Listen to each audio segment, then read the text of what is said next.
Welcome to European News Weekly. I have myself, Sean McGee, and Jimmy Hagen, my co-host. Today I'd like to welcome Timothy Mousseau, and he's basically been doing studies in the Chernobyl and Fukushima environments, looking at the effect and distribution of contaminants within the sort of areas of the nuclear disasters. So I'd like to welcome you. Hi, Tim. This is great to have you on board. Well, thanks very much. Pleasure to be here. So I think we just had a little bit of a pre-talk there, and actually, you picked up a point there, which I'm quite interested in. Now, you obviously have a hell of a lot of studies out. You've been talking on various platforms about the situation. There's been much discussion, both from the pro sort of nuclear, if I want to call them that, and the more activisty nuclear, anti-nuclear, and all the shades in between. And we've been talking. Obviously, the basic thing is that you have discovered contaminants in sort of wildlife in these areas, and you've basically seen that there's sort of effects on the wildlife. So, and we were talking about this just before we started. So, and the point that came up, which I'm going to come straight to actually, we were talking about sort of levels of contaminants or radiological contaminants in these species, and you kind of brought up a point that in Chernobyl there was strontium and even plutonium found in these animals in maybe small amounts, but certainly they are there. And what I'd like to know, and I think other people out there would like to know, is have these contaminants been found in Fukushima Prefecture, where the nuclear disaster was? Well, that's a really good question, and luckily, if you can say anything lucky about the disaster in Fukushima, it is that the contaminants were pretty much limited to large amounts of noble gases, krypton and xenon, which dissipated pretty quickly. The iodine that was released, that was a huge problem initially, but it also dissipated relatively quickly, and really leaving just isotopes of cesium, cesium-134 and cesium-137, which are, they have a very long lifespan, but very long half-life of about 30 years, but they're not potentially as toxic as some of the other isotopes that exist. Luckily, the plutonium releases were very, very, very small. I think there have been a few samples where they've detected plutonium and some isotopes of silver and perhaps a few other isotopes, but most of those other isotopes are in very, very small quantities relative to the cesium that was released. That's very different to the Chernobyl situation, where huge quantities of strontium, about equal cesium and strontium, in fact, released, along with several isotopes of plutonium. The plutonium is in the process of decaying into americium-241 right now, and this americium is actually leading to a relative increase in the radioactivity of the area, at least in terms of by virtue of the fact that the americium is particularly radioactive, more radioactive than the plutonium parent. So the two situations in Japan and Chernobyl are quite different in a lot of ways. Very, very fortunate for the people of Japan. It could have been much, much worse. Well, that's interesting. So what basically, when we're sort of looking at the isotopes, and the real isotopes to watch out for are the cesium-134 and cesium-137. And what about strontium-90 or the other strontium isotopes? So in Japan, because the strontium is a metal at lower temperatures, it wasn't volatilized because the temperatures were relatively low during the disaster. So it wasn't volatilized to the same extent as the cesium and the iodine and the noble gases that were released. So it didn't go very far. Of course, right now the problem is that the groundwater and the cooling water that's being generated at the plant, they are leaking into the ocean, and they carry large quantities of strontium. Sure. And so so the marine contaminant situation is completely different and potentially much more serious than the terrestrial contamination picture. I think this is probably outside your field, but certainly considering the marine sort of contamination, obviously people are sort of always worried about it making its way to the US West Coast. But you know, if you look at the sort of the geology and the marine biology off the coast of Japan for quite some miles, you know, maybe 100 miles or so, there's a shelf and there's many sort of mounds, and there's also cracks in the ground, and many fish species actually grow there, you know, develop there. It's their sort of birthing place. Has anybody, do you know of anybody who's had a look at those areas, those very vital areas for the sustainability of the Japanese fisheries, I should imagine? Yeah, no, that's a really good question. And, you know, certainly there's been a huge monitoring effort to determine which of the species are most contaminated, and several of the species, especially the species that live on the surface of the sediments, show very serious contamination levels above what we would accept for export from Japan, for instance, for human consumption. And this is a big problem. As far as I know, there's not been any real published research related to the impacts on the fish themselves.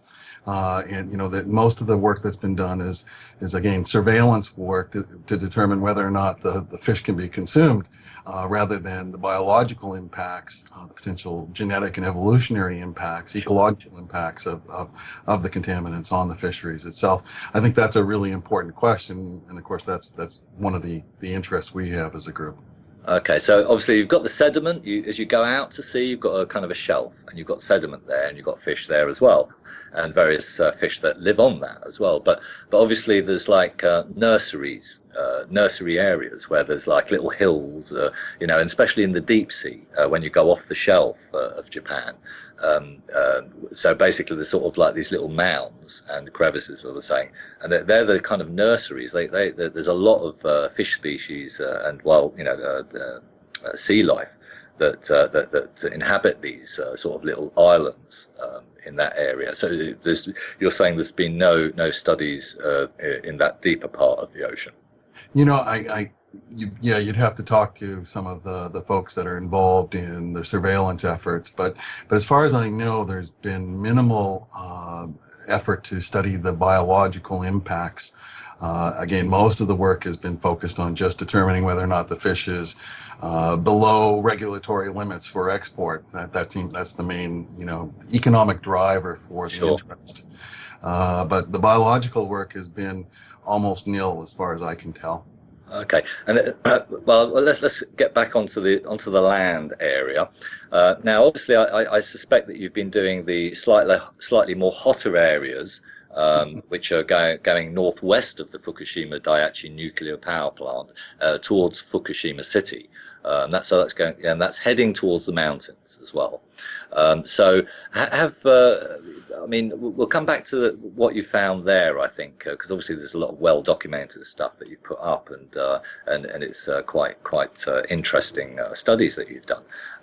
But going up into the mountains, where when the plume hit, it also contaminated it. Although the mountains saved the eastern part of the western part of Japan.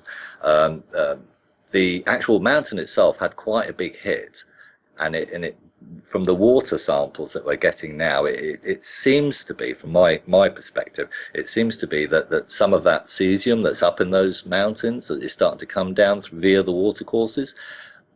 Has anybody done studies of wildlife up in those more remote places, up in the mountains, and certainly the east slope of Japan?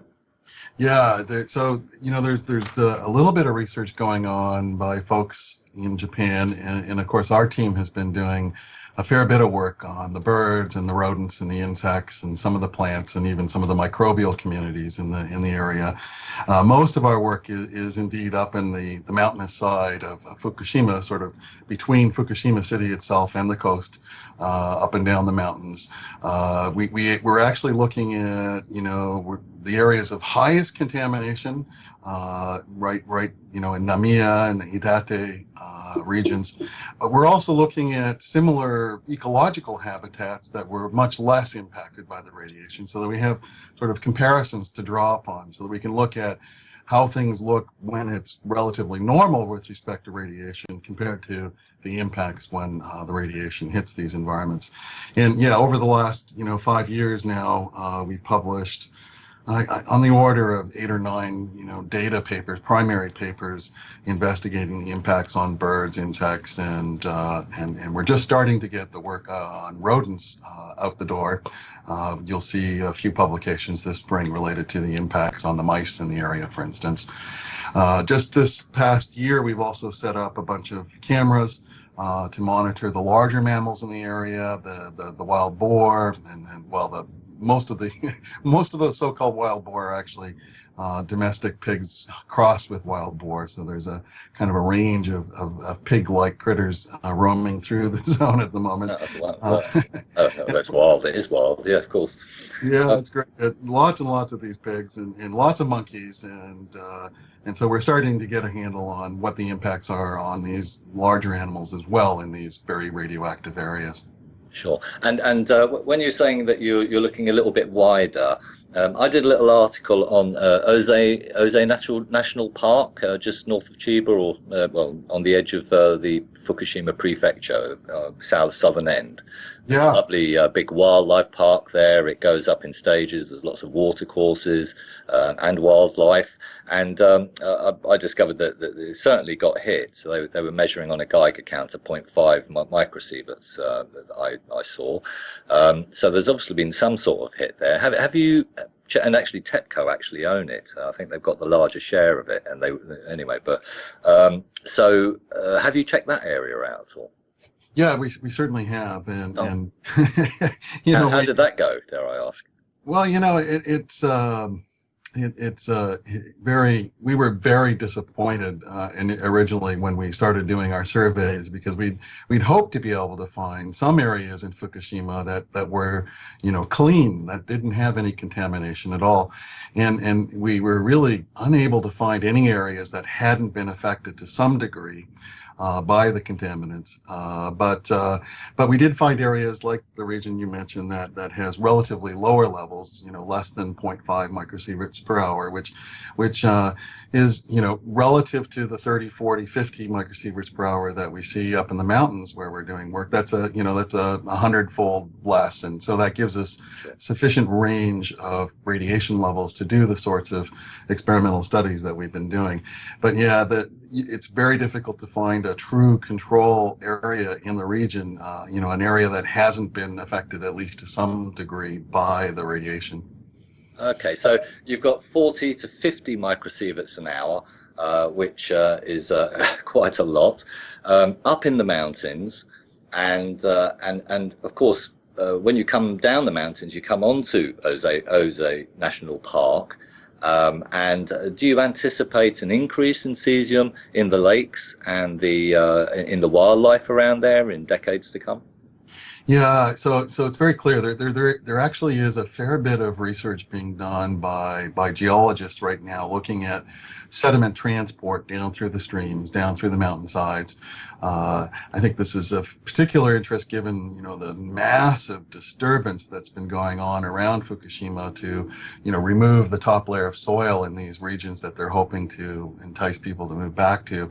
And so there's a lot of sediment movement via water, via the rain.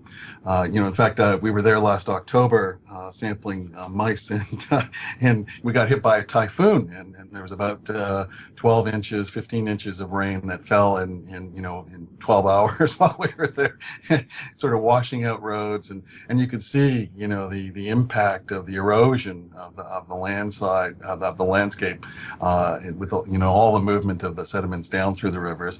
And clearly that's going to be showing up in the lakes and the streams along the way, and it's going to be having some impact far and wide. And there is ongoing concern, in fact, in the the marine fisheries at the outflows from these rivers, where the sediment's coming in, that there's concern that these fisheries will continue to be impacted by this input of contaminants from the mountainsides for decades to come.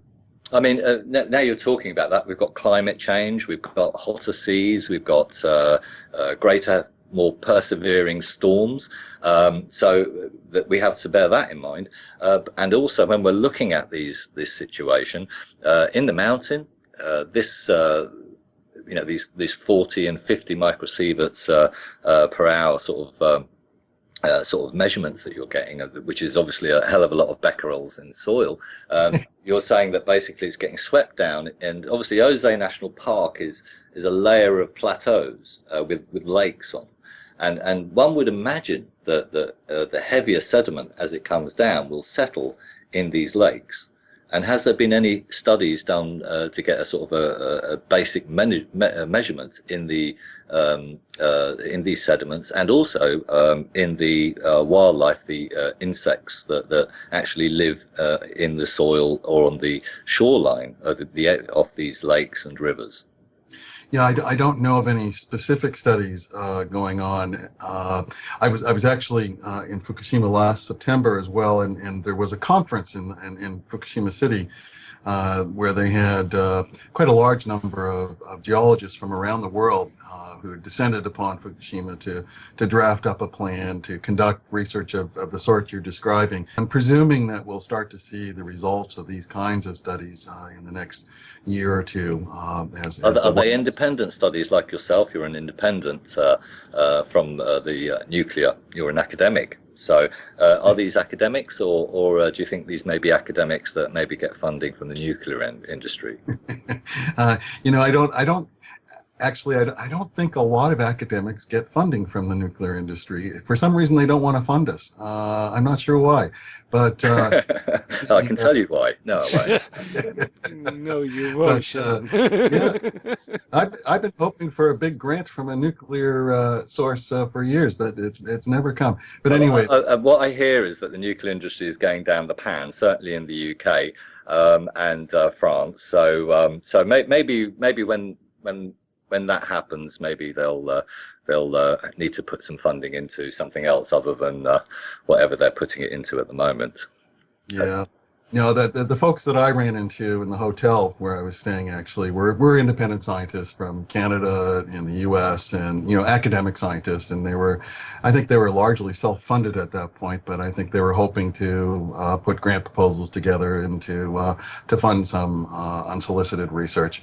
Clearly needs to be done, and the more people who get involved, the better.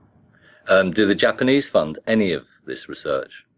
They're funding various groups to certain extents. Again, most of the funding that's going to Fukushima is related to the surveillance operation to ensure or to measure the levels of contamination in foodstuffs, and also some of the medical surveillance that's being done, especially related to thyroid cancers and that kind of thing. Not a whole lot of research for independent funding for independent scientists at other academic institutions. That's just not, there hasn't been any special calls for Fukushima research, and so there's really just a handful of independent scientists who've managed to find their way into this region to do independent research. The big issue with most academic scientists is that they just don't have the resources to do it unless there's a grant, and so if there's no grant, then it just doesn't get done. And of course, you're basically going over there, and then you go to Chernobyl, and then you go and you have to do your papers, and then you have to fight, I suppose, with the peer review process. How does the peer review process? Do you find that you really get? I mean, for instance, Ian Fairley spent 2 years trying to get a paper out because it was saying that nuclear power stations cause leukemia in children. Do you find a similar issue? It's always a constant battle, and I suppose that's the real positive aspect of the peer review process is that it's not easy to publish anything in any field. It's a real battle all the time, and that's part of the process, and that's what keeps us all honest to some extent. But yeah, the downside is that occasionally there are especially something that's on the edge, or in a field that there aren't a lot of people working in. It's often very difficult to find reviewers who are sufficiently knowledgeable and sufficiently open-minded to consider these more creative kinds of studies. This has been an issue for the last couple of decades as we move towards these multidisciplinary, interdisciplinary kinds of studies, and it's just a challenge getting qualified people to do the reviews. But yeah, certainly we've, with great effort and perseverance, we have managed to publish most of our studies without, at least eventually. We've published about 80 papers in the last 10 years or so, and so that's certainly testimony to the fact that it can be done. Sure. But it is a lot of work. Yeah, no, and thank you for doing it. Now, considering, we'll stick with the peer review process here for a minute. Now, I do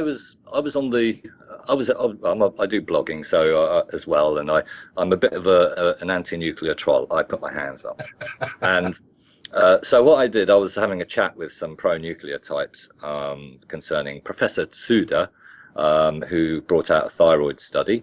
And of course I was saying, well, that study's really good. But he's the only guy that counted it up, and he actually went to the bother of doing it. And anyway, they're all connected with the what I call the Yahoo sort of Pentagon nuclear sort of health physicists. So there's about I think there's about 20 to 40 of them. It's hard to say because they have lots of different names anyway. And I was having a chat with one of them. And he goes, oh no, and it's all wrong, and this and this and this, and he gave me a list of about 6 points why Professor Tsuda was wrong. And so what I did, he then challenged me to contact Professor Tsuda and ask him. He said, and so I did. I thought, oh yeah, right, I'm going to do this. And I sent the questions to Professor Tsuda on a Friday, and on a Sunday I got them back. So God bless him. All the answers, I put those onto a blog, and then I went back to Japan Times. Gave them a little heads up, said I've done the study, and I would say they gave it about 24 hours and they came back with another list of about 8 questions. Now, my point being is that if they had those 8 questions already, plus the 6 they gave me, why didn't they give me all 14 to start off with? So the point being here is that in the peer review process, they could turn around, they could say, look, here's our argument, here's your argument. But what they don't do that. What happens is you give your argument and they knock a few bits off. And you spend time, you do your thing, and then send it off, you wait around, and then they bring it back, and then they ask you some more. And then the whole process, and it takes years. So this is what happened to Ian Fairley. They didn't lay all their cards on the table. They held some back to delay the peer review process. Now, has anything like that happened to you? Well, I frankly think you're giving these folks way too much credit and for forethought. I don't think I don't really think it works exactly that way. I don't think they're that. It only took 24 hours for them to come up with another 8. So, but anyway, we'll move on. Yeah, it's just sort of, it's an imperfect process, and it's just better than the alternative, and nobody's come up with a better No, alternative I at totally this agree. point. I just think it's a shame that it's sometimes delayed and made much more difficult. Oh, yeah. If they wanted to in the strategy, in terms of strategy, playing chess or whatever. No, I agree with that, Yeah. certainly, and it All certainly right. slowed us down greatly from time to time, and it's frustrating as heck. And but yeah, it's just it really is the best that we have, the best model we have for moving knowledge forward at this point. No. Uh, and and so yeah, you just have to live with it to some extent. But now, if these people are really truly being disingenuous and dishonest, then that's something else. I think that that's a different issue, and if there's a way to reveal that, then that's worth pursuing. I certainly will. Yeah, yeah.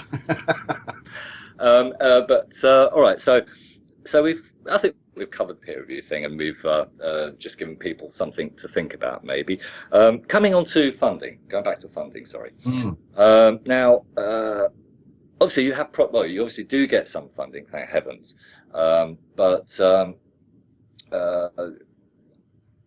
when we're talking about doing studies on the ground in Fukushima, is there problems? So, say for instance, Ken Busler, he basically said, right, we're going to check the water. We're going to see if it's contaminated. We're going to, we're going to measure it. And he put a crowdsource out, and he also asked people to actually participate in this.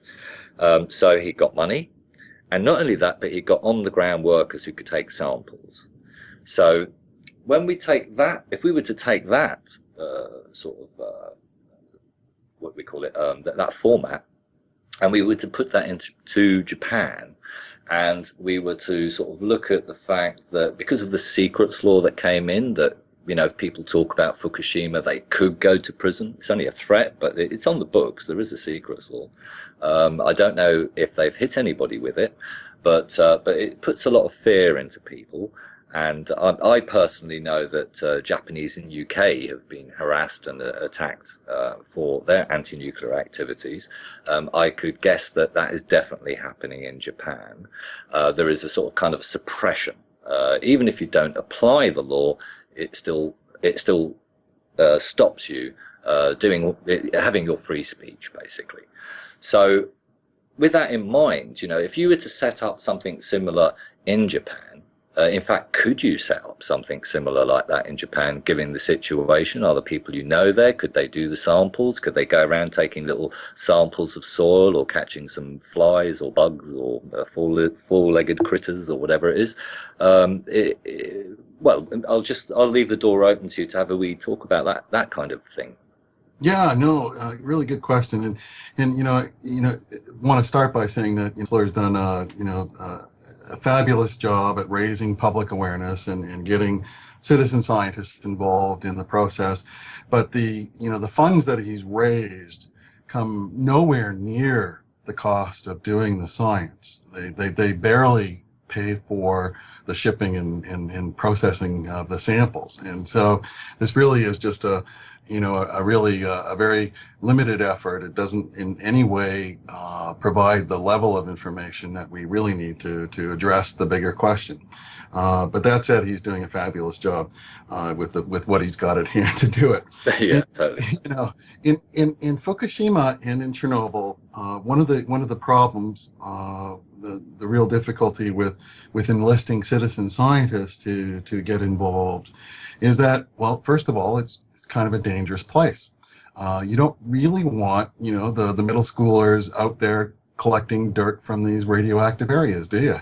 And so, it's not something that you can really enlist, the lay public to get involved in because of the hazards associated with it.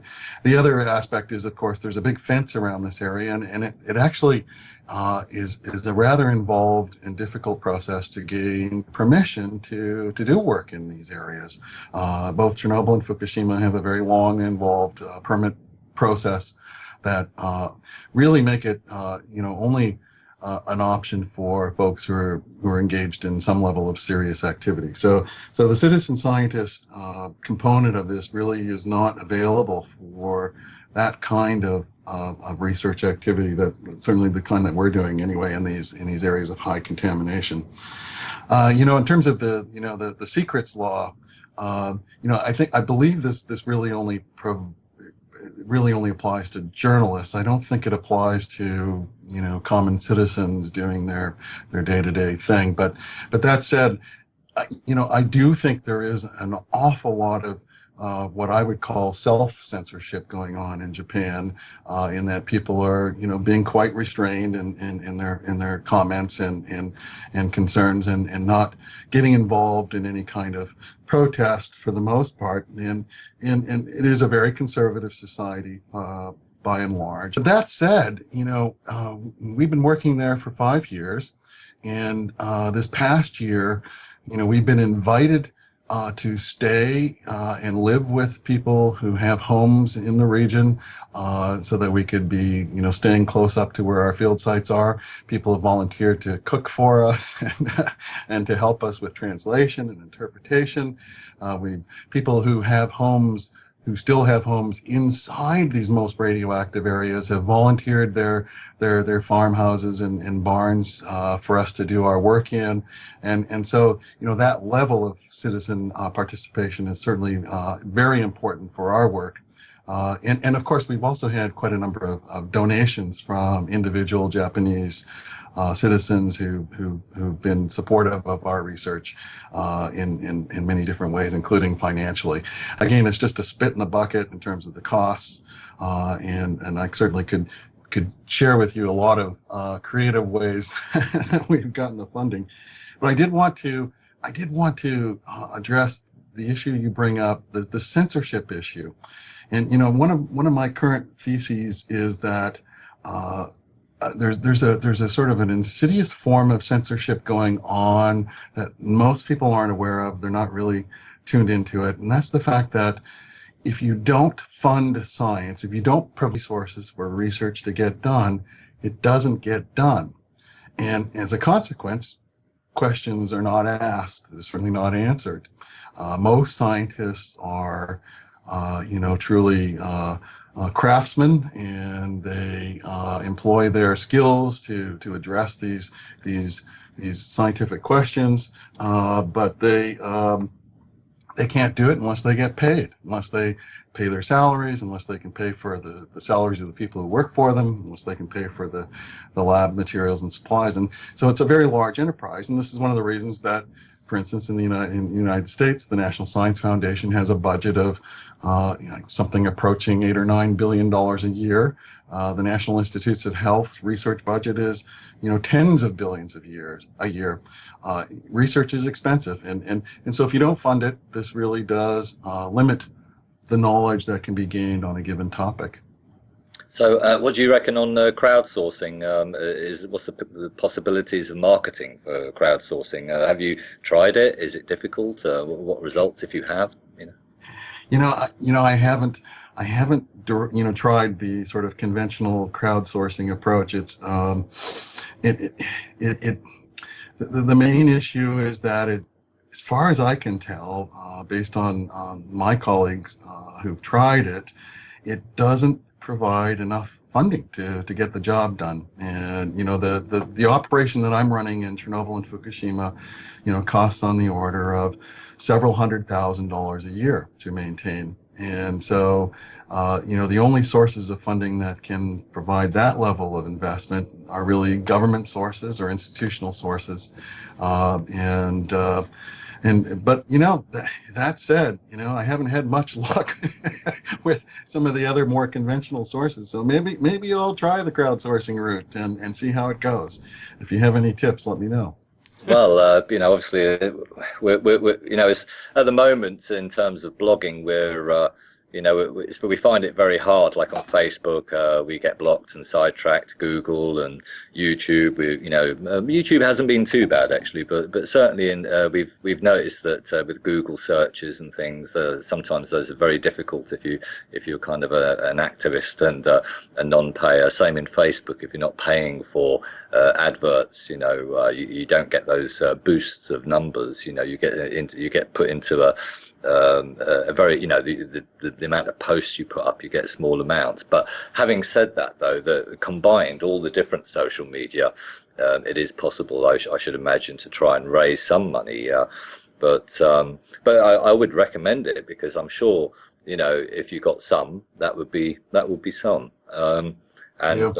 Maybe if people had the option to pay for your, help pay for your research, that for the sake of opening a PayPal account and having a fundraiser account, and then basically, every time you bring out a sort of a paper, you do a radio show, or you just say, look, we've got fundraising, and publicize it. We can only hope that the media will sometimes pick up on these things, but they tend to pick up more on the negative aspects. Yeah, I mean, I think at the end of the day, it's a difficult one, but I think it's certainly worth a try. I know that your work is, in my opinion, is incredibly important, because we will definitely not get the money for studies for human beings, and I think Professor Suda would agree. It would be, and in fact, actually, in Japan, you were saying that censorship only applies to journalists, but it also applies to health workers as well. Because from my point of view, there was polydactyl. From my point of view, there was nosebleeds and all sorts of things from the on-the-ground people that I was talking to. We don't know about cancers or anything else, but certainly before any of those effects became apparent, and the polydactyl was just becoming apparent, they closed it down. And there was also a blood test that you could do within 3 years, and it could tell if you had some damage due to radiation. But after 3 years, it was useless. And 2.5 years in, Prime Minister Abe turned around and said that he wouldn't do it because it might they might find illegitimate children. He needed to have a discussion about it, and there was only 6 months left for the test to be viable. So there's all that kind of stuff going on, especially with the health effects, and also the secrecy law does apply to that. However, you're studying wildlife, and it seems, thank heavens, that your work is being allowed. And we can't. I think you've said yourself, you can't tie the health effects to the other effects, the human effects. So, but certainly the rest of us can. Did I say that? Whoops. But yeah, no, we can sometimes draw comparisons. Okay, so I mean, we could pop over to Chernobyl, I think, at this point, or pop back there. We were obviously sort of looking at, well, basically you've done a study recently, and it's going to be, you've obviously going to be drawing this paper up and getting ready for the battle in the peer review sector. Would you like to tell us some of the findings? And it's quite dramatic. I was quite impressed with what you were saying. But would you like to tell us about that upcoming paper? Yeah, sure. Yeah, we keep a steady movement forward. Actually, just last week we published a paper. I'll mention that one first. It's one of our first studies on the mice, the rodents of Chernobyl, where we have been monitoring their survival success and diseases in the Chernobyl zone, in both clean areas and in highly radioactive areas. And this first paper documents very clearly increased rates of cataracts in the eyes of these mice, which is, of course, one of the eye is one of the more sensitive tissues to radiation and tends to show the effects of radiation soonest. And we previously documented cataracts in the eyes of the birds of the region a couple of years ago. So this was an interesting finding that's sort of supported our ongoing studies of the region. But yeah, we have another paper that's already gone through the review process, so I can tell you that it will be coming out in Trends in Ecology and Evolution. It's basically an analysis of all of the studies, including ours, but many other people's studies, that have attempted to determine whether or not plants and animals and bacteria are actually adapting, evolving to deal with the radiation in the Chernobyl region in the face of these radioactive contaminants. There are a lot of reasons to believe that plants and animals and microbes should be able to adapt to increased levels of radiation. In the past, there's been higher levels of radiation on the surface of the planet. In fact, terrestrial life as we know it didn't evolve until about, I think, 500 million years ago, when the UV levels actually finally dropped below, really seriously dangerous levels. And so, in the past, the organisms have had to deal with higher radiation levels. So why shouldn't they evolve now in the face of nuclear disasters? Well, the short story is that we could find no significant evidence that plants and animals have in any way been able to address this increased level of radiation in any adaptive way. There doesn't seem to be any positive evolution response to the radiation. All of the effects pretty much seem to be negative. And this really wasn't that surprising to us because, biologically it's just not, animals and plants, organisms are constantly facing mutations, and just as a result of day-to-day life, and they're trying to deal with these mutations as best they can. Radiation comes along and just contributes an additional mutational load that has to be repaired or dealt with in some way. And so it's not really surprising to us that there really is no way to be better at it, at least not without some other cost. So that's the basic finding. It'll be out in probably about a month from now. I'll certainly send you a link to it when it comes out. Fantastic, and I'll definitely do an article and spread it around. Now, while we're talking about this, and I did an article a while ago, which you generously, is to do with Science Daily, talking about the fact that how wonderful it was that animals were adapting and so on and so on. And of course, when I sent you that article, you sent it back. So basically, you sent a reply back, and I did. We sort of kind of clarified this point, that, and I think you said that although some sort of species seem to be sort of doing well, I think it was particularly black birds or birds with black pigment. Yeah. And in this study, is there any change to that aspect? I know you also said there was a complete disaster with the rest of the wildlife, but with this particular issue that Science Daily picked up on, do you kind of stand by that? Is that still a situation that sort of? Yeah. No, it does. And so the basic finding from that study was that the organisms can either use these antioxidants to reduce the mutational load, or they can use it to advertise to a mate or defend against some other disease. But there's this ultimate trade-off that limits their success in one way or another. And that's really the main story. Sure. So, in terms of the evolution of these birds, it would be the case that given climate change as well, and their general evolution anyway, that the evolutionary process in these birds may be stopped. So they can't change their pigment in their color because of the antioxidants. I mean, basically, how does that pan out? What do you think about that? Yeah, no, that's certainly one possibility. Given that some of these pigments are used for thermal regulation, to conserve heat or to absorb heat, that's certainly one hypothesis that could be tested, and it seems likely that might be involved for at least some of these organisms. But that's sort of one of the basic rules of evolutionary biology is that there are always trade-offs. If we could do better universally, we probably would be doing better. Evolution has tested most of the permutations that exist and found the ones that seem to work best under most circumstances. But there's always a reassortment and change as the environment changes as well. Sure. And the other thing I was going to bring up was, obviously I've been annoying the nuclear industry for some time now.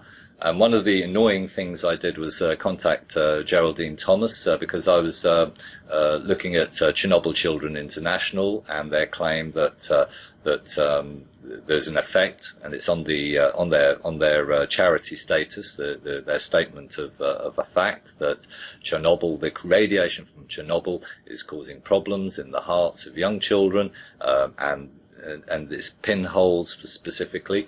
So have you come across any findings where possibly there's been pinholes or in the heart, or if there's been effects in that area? Yeah, that's a really good question. I think it's pretty well recognized that there is a broad array of cardiovascular issues associated with radiation exposure. I think there have been quite a number of studies in Ukraine and Belarus that have made that, identified that association, not just in children, but in adults as well, especially, the liquidators that got large doses. And so, that kind of research is worth pursuing. And we haven't looked yet at the mice for that particular kind of effect, but I think, given what you just said, I think we'll probably make it a priority to go back through our samples and see what we can find. That seems to be a good thing to look for. That's fantastic. Right. So, well, I'd just like to, we could sort of kind of finish up here, I suppose, because it's been quite long. It's been absolutely amazing information you've given, and it's been well delivered. Thank you so much for that. But just to finish off, is there anything? Before we finish up, Sean, right? Can I just ask one or two questions? By all means, crack away. Yeah. Thanks, buddy. Now, at the beginning of the interview, Timothy, we were talking about Chernobyl and we were talking about Fukushima, and you kind of sort of hinted at the fact that Chernobyl was so much more worse than Fukushima. Would you give us a little bit of an idea as to why that comes about? Yeah, well, again, let me qualify that by saying I'm speaking just about the effects on terrestrial systems, and largely, of course, on the people that were exposed.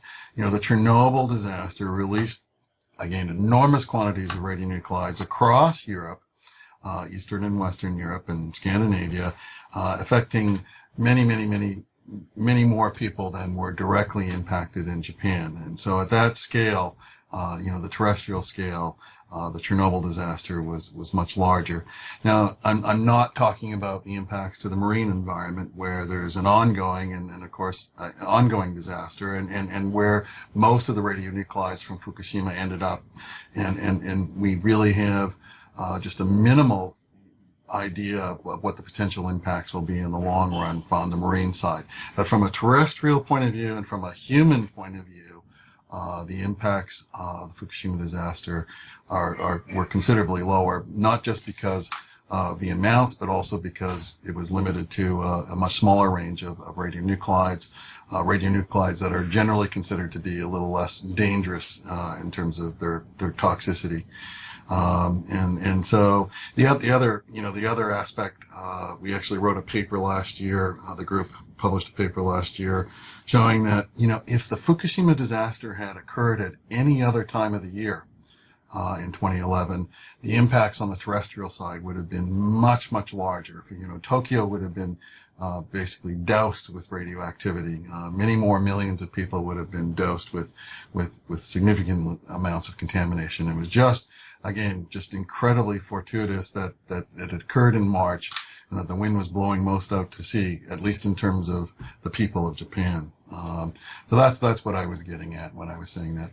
I'd like to qualify that as well, if I might. I did some study on the meteorological effects around Japan, and I think about once or twice a year, the winds, the polar winds come down, and they actually push all the sort of the winds come from the north, and it actually pushes it even beyond the equator. So it actually breaks the equator, it would have ended up going directly to Australia, basically. And certainly straight across Tokyo. And obviously the Prime Minister Kan basically said that Tokyo got off lightly, although we've obviously discussed the fact that radiation got there, and it got there with in various plumes during that time. There was a couple of vector paths. But as you were saying, it was we had a strong kind of westerly wind coming in. But okay, sorry, Jimmy, you were going to ask another question. Yeah, I've just got one more now, and it actually concerns the removal of topsoil, right? And because, for example, I'm really into gardening, and I'm into horticulture and stuff like that.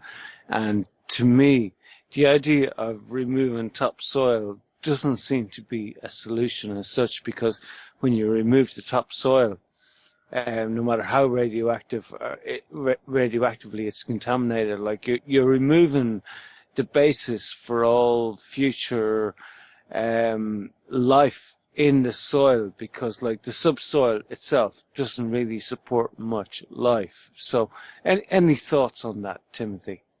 Yeah, no, of course you're right. And the only real comment is that they're only doing this for about a 20-foot section on either sides of the roads and around the homes. So they're really only carting off a very small amount of the soil that would lead to high radiation measurements on the roadsides as people are passing.